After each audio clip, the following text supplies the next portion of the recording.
This is Nancy with Fix This House, and we're going to do a quick tour of the hoop house slash greenhouse.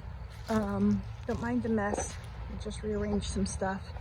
So we've got some tomatoes growing on the left and hydroponics on the right. And off to the right here, some of the mess is because we just moved the guinea pig cage into the greenhouse. It's a nice solution to keep the guinea pigs warm during the winter and also not have them in the house because they're stinky.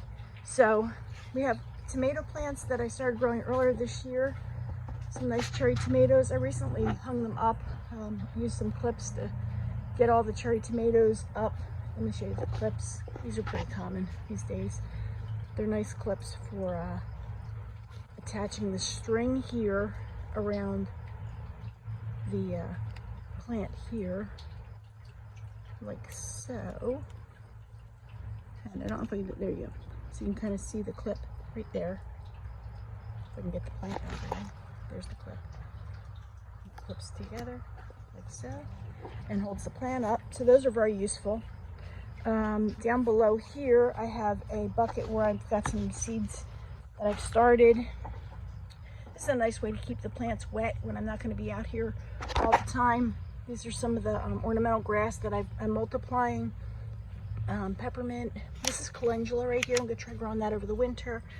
And some strawberry plants that tend to go dry on me. Over here to the left, I have some Dutch buckets that are waiting to get set up. This is a pepper that's been there for a long time. These are some cucumbers. Which kind is this? The Suyo brand, S-U-Y-O kind. This is a pot of cucamelon cucumbers that are about 1 inch long that I was growing outside. I brought them in. This is what the little flowers look like. And then there you see what the fruit's gonna look like, except bigger. It looks like a little itty bitty miniature cucumber. Over here we have a parthenocarpic, I think I'm saying that right, zucchini, one that does not need bees to be pollinated. It'll automatically set fruit. So I'm excited to see how that grows. The strawberries that I started from a strawberry from the store are down here, and I have more in a gutter right here. So these have end caps on them. Let's see if I can get down there to the end caps. So we put end caps on the ends here so that the water will sit inside this section here if I want it to. And don't need to do that right now since it's nice and cool outside. It's getting down to the upper 30s at night, so I'm a little bit nervous that my greenhouse is going to freeze. But so far so good. So, all right, so we've got cherry tomatoes there, fuller sized tomatoes back here. I don't know how these are going to do. I planted a bag here with mustard greens and one or two lettuces. So, and I thinned these out a little bit. So my husband likes mustard greens. Yes, I'm growing a little bit of grass in flats, and this is clover. My plan is to mix these little plugs into a section of our little backyard where the grass won't grow, and then also plant grass seed. All right, so over here we have some peppers and two kinds, bell peppers and jalapeno peppers. So these still have fruit. It's still early. Oh, and I have harlequin beetles. Look at that. I'm gonna get rid of them. They came in from the outside. Here's a larger Moringa plant. These things will grow 12 feet in a year. I started a couple months ago, and we'll see how it does. It looks a little bit sad right now. Over here at the NFT hydroponics system, in the back, I think this is kind of interesting. This is a boko boko spinach that I've made videos about before, and it's not doing that well. I mean, it was flowering like crazy. It doesn't look that good. And if you lift it up, the roots are okay. They're just not as developed for a plant that's been in here for a long time. So I took one of these plants as an experiment and I put it into dirt because my thought was maybe they prefer soil to hydroponics.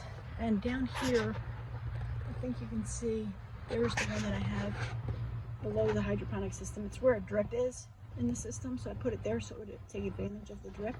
And it looks like it's doing a lot better than the ones that are up here, for what that's worth. We have some lettuce. These things really shot up the last few days. These are probably Little Jim. They could be Tom Thumb or tennis ball ones. Yeah, this one's tennis ball right here. So they form small little heads, iceberg heads type of lettuce. This is a white celery.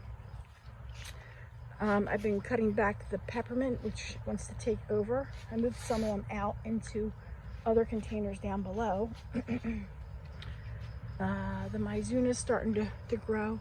I have some other, this I believe is a China jade cucumber that I have growing in here that probably should not. Onions. Down here I have a Lola lettuce, red lettuce, that I'm allowing to go to seed so I can collect some seeds from it. Fennel, some arugula that's probably too bitter to eat. Down here I have some of the Boston ferns that I usually grow outside, and I'm hoping to keep them alive throughout the winter and maybe make more of them. Let's see, here's some little flowering kale coming up. I really need to start some more seedlings for the lettuce, because you really have to succession sow in order to keep it going. This is Swiss chard. I keep harvesting this little leaves, and they keep coming back really fast, so that's happy. It's a happy thought. This one's chives. The Mizuna here is looking pretty sad. Don't know what's up with that. So the other day my husband turned off the electricity to the pump, and the plants got a little bit wilted, so we fixed that. And let's see what else we have here. Over here are some of the figs that I grew earlier this year from cuttings, and I got a bunch of them. This is a dogwood cutting here, and on the other side I have some larger figs. And some of the stuff that got displaced. So here are some of my larger, healthier looking fig plants, fig bushes. And then down here I have a little container where I'm growing onions and trying to grow carrots. So we'll see how that does. I'm a little skeptical. So I think that's pretty much a tour of the greenhouse as it is right now. And really could use a garage to put some of this stuff in that's extra. But we'll get there one of these days. And I should mention that we've sealed off the fan here. My husband sealed off the fan section with some insulated foam. You can see it right here. And it's this stuff right here. So that's sealed off. And then along the sides, we also have it underneath. So the plan is to put another layer of plastic up above, inflate it possibly, and add a heater, and hope that we can keep above 55 degrees in here over the winter. So I think that's it for now. If you have any questions or comments, please write them down below, and thanks for watching.